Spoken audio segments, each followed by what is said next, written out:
Okey, Assalamualaikum warahmatullahi wabarakatuh. Okey, sebelum kita nak meneruskan pembelajaran kita pada hari ini, cikgu nak imbas kembali dulu apa yang kita dah belajar sebelum ini, iaitu berkaitan cara untuk menyelesaikan soalan yang melibatkan sudut pelengkap, sudut penggenap dan juga sudut konjugat. Okey, mula-mula sekali kita akan tengok satu soalan ni yang kita ada belajar berkaitan dengan kelas sebelum ni. Okey, untuk soalan ni kan, kita dapat tahu kata hasil tambah semua sudut ini ialah 360 darjah. Okey, so kita dapat tengok pada garis P dan juga garis P dan juga garis Q ni, garis P dan juga Q, kita tahu kata dia merupakan PQ ialah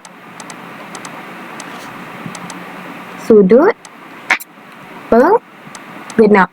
Okey, kita tahu kata garis untuk garis P dan juga Q ini ialah kita panggil dia sebagai sudut penggenap. Okey, kenapa kita panggil dia sebagai sudut penggenap? Sebab kita tahu hasil tambah dua sudut dia akan menghasilkan 180 darjah.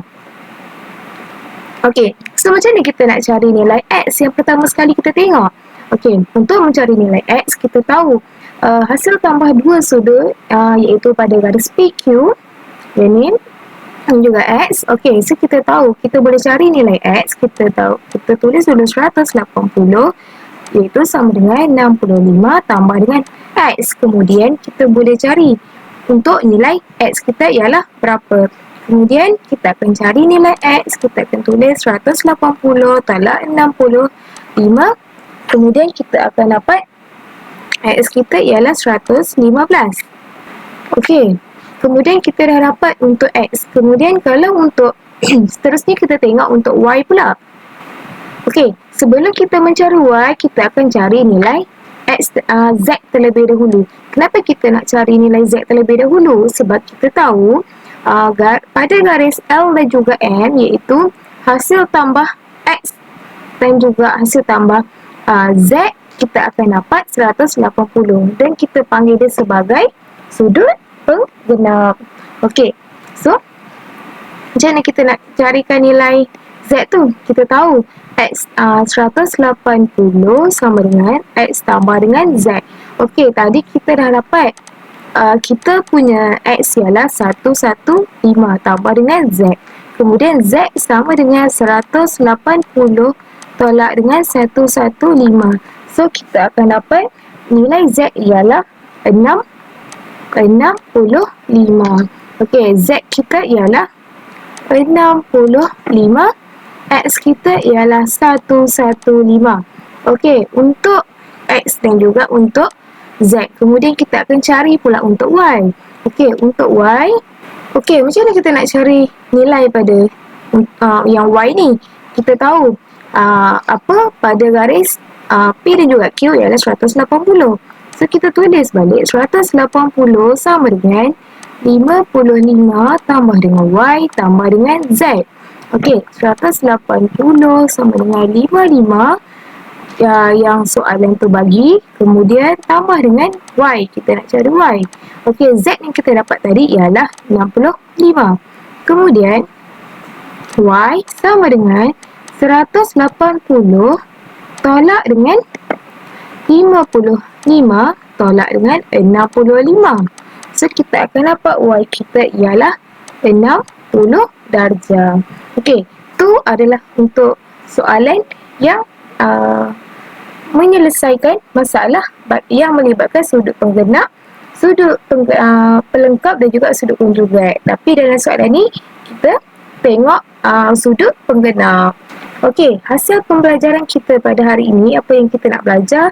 Yang pertama sekali ialah kita akan tengok cara membina tembering garis. Okey, ini yang kedua, kita akan lihat membina pembahagi dua sama serenjang suatu tembering garis.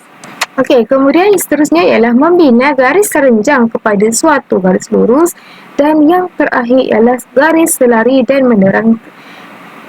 Untuk membina garis lari dan seterusnya menerangkan rasional langkah pembinaan. Pembinaan geometri. Cuba tengok dalam buku teks buku surat 176. Kaedah menggunakan alat geometri atau perisian geometri untuk melukis lukisan dengan ukuran jitu. Kita panggil dia sebagai pembinaan geometri. Okey, tembereng garis satu bahagian daripada suatu garis lurus dengan panjang tertentu kita panggil dia sebagai tembereng garis. Okey, kita tengok dalam buku teks kan dekat muka surat 176 untuk contoh 2. Okey, kita tengok dia suruh kita bina tembereng garis bagi AB dengan panjang 8 cm dengan menggunakan jangka lukis dan juga pembaris sahaja. Okey, so untuk apa yang kita belajar hari ini, kita akan buat membina garis tu menggunakan jangka lukis dan juga pembaris. Okey, langkah pertama sekali, kita akan lukis garis dan tandakan titik bagi A. Sebab dia suruh kita tembereng garis A dan juga B. Yang pertama sekali, kita tentukan dahulu titik A. Kemudian kita akan tandakan untuk titik A. Okey. Untuk langkah kedua, kita akan ukur jarak 8 cm pada jangka lukis. Kemudian kita akan ambil pembaris. Kita akan ambil pembaris, kemudian kita ukurlah daripada 8 cm seperti yang soalan minta. Contohnya ni adalah 8 cm. Kemudian kita ambil jangka lukis tau. Kita akan letak atas pembaris macam tu. Kemudian yang ketiga, daripada kita letak kita punya jangka lukis tu dekat atas titik A dan kita akan lakar. Kita akan tandakan untuk mencari titik B. Kemudian kita tahulah jarak untuk A dan juga jarak kepada B ni ialah 8 cm. Kita hanya menggunakan pembaris dan juga jangka lukis. Okey, yang tadi kita lukis tu adalah untuk kita lukis apa tadi? Kita lukis tembereng garis. Soalan yang minta tembereng garis. Okey, tu yang pertama yang kita lukis pada hari ini. Untuk soalan contoh yang seterusnya, kita akan tengok pembahagi dua sama serenjang suatu tembereng garis. Okey, gambar rajah di sebelah kanan ni ada satu garis A dan juga ada dua garis. Garis yang pertama garis AB dan juga garis kedua ialah garis CD. Okey, jika suatu garis AB adalah berserenjang dengan tembereng garis CD dan membahagi CD kepada dua bahagian yang sama panjang. Dua bahagian yang sama panjang. Garis AB disebut sebagai pembahagi dua sama serenjang. Berdasarkan kepada ayat ini, kita dapat tengok akan ada dua garis. Macam ni kita nak tahu dia berserenjang ataupun tidak? Dia akan menghasilkan sudut 90 darjah. Okey, sudut 90 darjah dia akan terhasil dekat sini. Okey, dan seterusnya kita kata dia sebagai pembahagi dua sama. Sebabnya panjang C sampai tengah ni, contohnya O, kita letak dia C kepada O dan juga O kepada D, dia punya panjangnya adalah sama. So, untuk kedua-dua belah, untuk kedua-dua bahagian dia sama panjang. So, kita panggil dia sebagai pembahagi dua sama serenjang. Okey, dalam buku teks dekat muka surat 177 untuk contoh 3, kita akan tengok dia suruh kita bina pembahagi dua sama serenjang bagi tembereng garis P dan juga Q dengan menggunakan jangka lukis dan juga pembaris. Sama juga macam soalan sebelum ni, kita guna jangka lukis dan pembaris. Okey, seterusnya kan dia dah bagi satu garis dekat kita iaitu tembereng garis P dan juga Q. Kemudian mula-mula kita akan buka jangka lukis supaya bukaannya lebih separuh daripada panjang PQ. Okey, so kita akan agak-agak kita punya jangka lukis yang kita akan lakar dekat sini. Kan, kita akan buka dia. Kemudian bina dua lengkok. Bina dua lengkok dari P, satu atas PQ dan satu bawah PQ. Okey, kemudian kita dah letak kita punya jangka lukis pada titik P dan seterusnya kita akan lakar dekat bahagian atas satu, kemudian dekat bahagian bawah satu. Seterusnya, tanpa mengubah bukaan, kita akan guna bukaan jangka lukis yang pada langkah pertama tadi. Contohnya kita buat dia sebagai 3 cm. Contohnya, ataupun 4 cm. Kita akan letak pula dia pada titik Q. So, bila kita letak pada titik Q, kita tak ubah dia punya bukaan jangka lukis tersebut. Kemudian kita akan lakar, buat lengkok dari titik Q. Kemudian kita akan buat pada bahagian atas satu, bahagian bawah satu. Kemudian kita akan jumpa. Dia akan bersilang.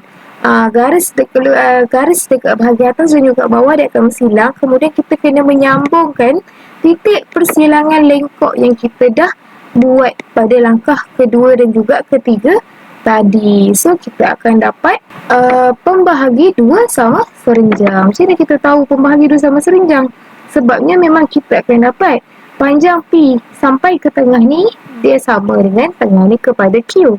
Dan juga dia serinjang sebab dia punya ni adalah sudut 90 darjah.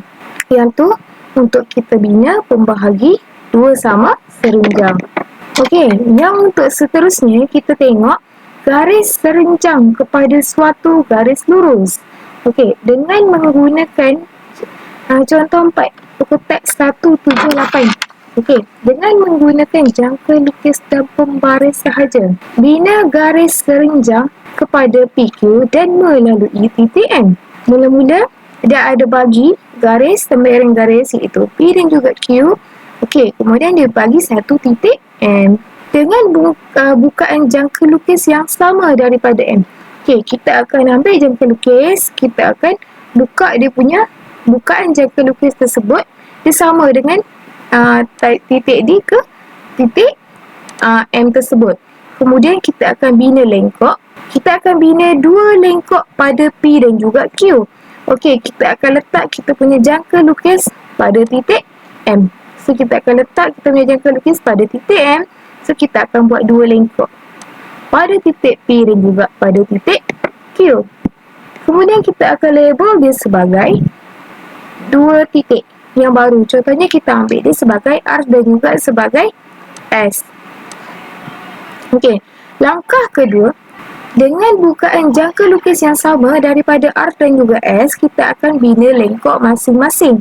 So, kita dah buat tadi lengkok pada titik R dan juga S kan, yang kita buat titik baru tersebut. Kemudian, kita akan ambil jangka lukis jarak yang sama, bukaan jangka lukis yang sama, jangan ubah.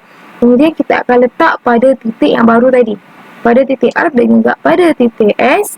Kemudian, kita akan bina lengkok masing-masing daripada R dan juga S. Dan kita akan pastikan lengkok yang kita buat tu adalah bersilang antara satu sama lain. Okey, selepas kita dah jumpa lengkok bersilang, kita akan lukis garis yang menyambungkan titik M kepada lengkok bersilang tersebut. Okey, itu kita kenali dia sebagai garis serinjang kepada suatu garis lurus. Okey, dia serinjang sebab dia menghasilkan sudut 90 darjah. Yang ketiga yang kita ada belajar pada hari ini, iaitu garis serinjang kepada suatu garis lurus. Okey, untuk yang seterusnya yang kita akan tengok ada dalam buku teks muka surat 179, bina garis serinjang kepada PQ dan melalui titik N. Okey, melalui titik N. Yang tadi lebih kurang macam tadi. Cuma titik M tadi dia berada bahagian atas. Kemudian untuk soalan yang contoh 5, titik N tersebut dia berada pada tembaring garis PQ. Okey, kita akan buka jangka lukis dengan bukaan yang sama. Kemudian kita akan bina dua lengkok pada PQ daripada N. Contohnya kita akan buka panjang ni kan. Kita akan buka contohnya dia punya bukaan jangka lukis. Kemudian kita akan buat lengkok. Kita akan letak kita punya jangka lukis tu pada titik N. Kemudian kita akan buat lengkok. Kemudian di sebelah kiri dan juga kanan. Kan contohnya. Okey, kemudian kita akan label dengan dia sebagai titik yang baru. Contohnya dalam soalan ni, dia label dia sebagai R dan juga S. Seterusnya, kita akan besarkan bukaan jangka lukis melebihi NR. N tu daripada titik yang dia bagi tadi. R tu pada titik baru yang kita lukis ini kan. Ni R, ini ialah S. Ini ialah NR. NR, NS kan. Okey, dengan bukaan yang sama daripada R dan juga S. Okey, Kemudian bina dua lengkok masing-masing di atas dan juga di bawah PQ supaya dua lengkok itu bersilang. Okay, kemudian kita akan letak kita punya jangka lukis pada titik S dan juga pada titik R. Kita akan berbina satu lengkok di bahagian atas dan juga di bahagian bawah. Lengkok yang kita buat mestilah bersilang antara satu sama lain. Yang bawah pun kena bersilang juga. Okey, seterusnya lepas kita punya lengkok bersilang pada bahagian atas dan juga bawah, kita akan lukis garis yang menyambungkan daripada atas tersebut melalui titik N pada garis PQ, kan? Dan seterusnya kita akan sambungkan kepada lengkok yang bersilang pada bahagian bawah. Kita akan sambungkan. Okey, kita kena pastikan dia melalui titik N yang telah diberi dalam soalan. Itu ialah garis serenjang kepada PQ yang melalui titik N untuk soalan contoh 5. Okey, untuk pembinaan garis yang terakhir iaitu berkenaan dengan garis selari. Okey, dengan menggunakan jangka lukis dan pembaris sahaja, bina garis selari dengan PQ dan melalui titik R. Okey, yang pertama sekali, dengan bukaan jangka lukis yang sama dengan jarak PR, bina satu lengkok melalui R dari P. Okey, contohnya kita buka jangka lukis dengan satu, kita buka kita punya jangka lukis, kemudian kita letak kita punya jangka lukis ni pada titik P. Kita akan buat dulu satu garis, kan, garis PQ. Kemudian kita akan letak pada titik P, ini P, ini Q, kan. So kita akan buat lengkok. Pada titik R yang telah diberikan. Seterusnya lepas kita buat titik lengkok pada titik R daripada titik P, kemudian kita akan buat benda yang sama juga pada titik Q. Okey, kita akan buat lengkok, kita letak kita menjangka lukis pada titik Q tersebut. Kita akan buat lengkok bahagian atas ni.